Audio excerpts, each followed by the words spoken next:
What's happening, everybody? It's John here from Expereinced Fitness and John Pet Fitness, and I just wanted to go over another kind of technique video here with you guys today. Last week we covered the one-arm row, the RDL, so the last 2 weeks, excuse me, one-arm row, RDL. So today what I want to cover is the box squat, okay?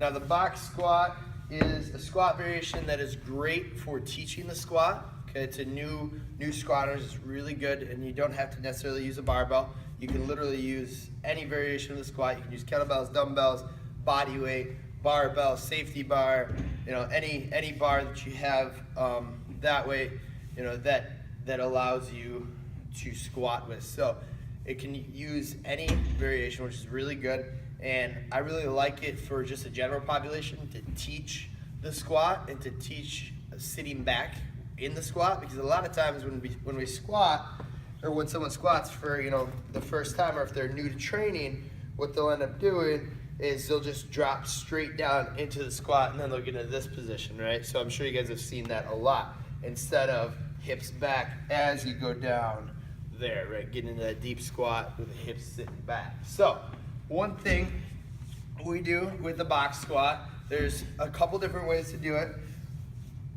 First is kind of as a depth check and sitting the hips back. So if I'm just going to use the barbell, but again, you can use any variation. So if I've got a new squatter here, they step on back here.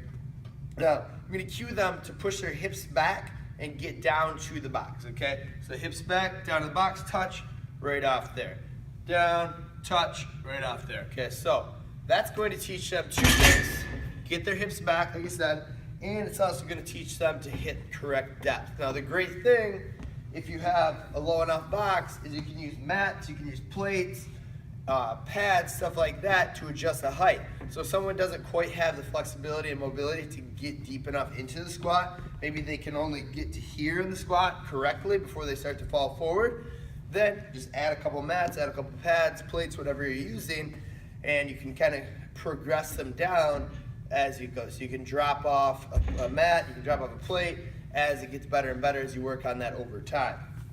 Now a second way to do it, after they've kind of mastered that, again with any implement, dumbbell, kettlebell, goblet, front rack hold, body weight. Now the next way to do it is kind of the popular powerlifting way, is to use the box squat as a pause to make things harder and teach people to explode up, okay? So I'm gonna sit back on the box here. I sit back, down. I sit here for just a second, pop, right up, explode up, okay? So again, down, explode up. Now one thing I'm not doing here is I'm not coming down and just losing tension, right? Everything's getting loose. Everything stays tight here, okay? So when you come down and you're sitting on the box, you should still have tension, okay? So down, everything is tight here, my core is still tight, back, all of that, my shoulders, everything's keeping that tightness, and then boom, rock it up off the box, okay? And then another thing to watch for is people rocking way back like that. Don't really want that. We want to stay in good position here, down, and fire up, right?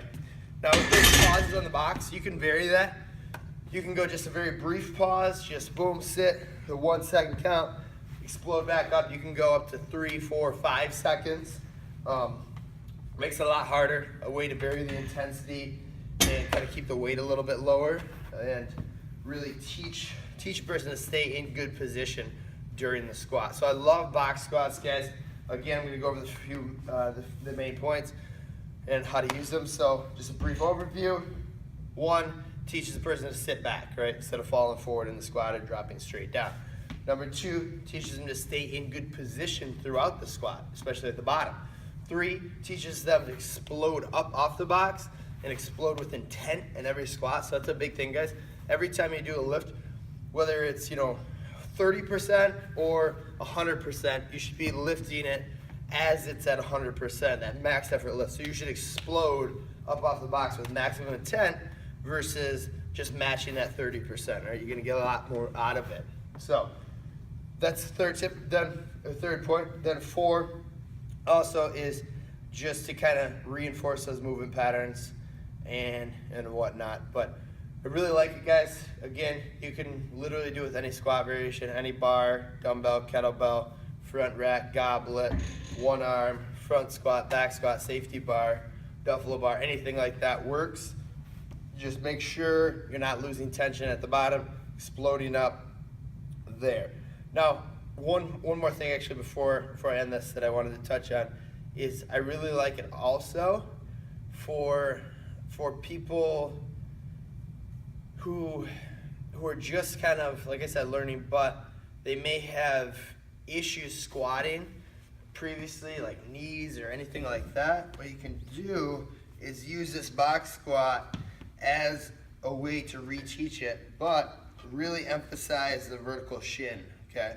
So here, that vertical shin angle, and then up, versus maybe if they're here, down, and then having any of that knee pain there. So that's a big thing that I really like to do with people who don't, or who kind of have bad experiences with squatting. So again, use the box squat. That was kind of long-winded, but I don't care. It's a useful tool, guys. Check it out, try it out, no matter what you are, general population, athlete, anybody. That's all I got, guys. Keep chasing it.